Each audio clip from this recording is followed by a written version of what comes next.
এই যে মহারানী, আছেন আপনি?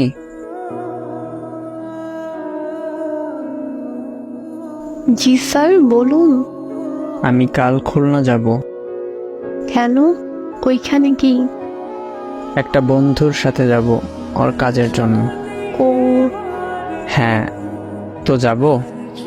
আমাকে জিজ্ঞেস করতেছেন কেন? আরে রাগ করো কেন?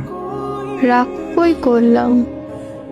আপনি আমার জীবনে প্রায় 2.5 বছর ধরে আছেন, তো আমি কি এইটুকু বুঝি না কোনটা রাগ করে বলছেন, কোনটা নর্মাল ভাবে বলছেন?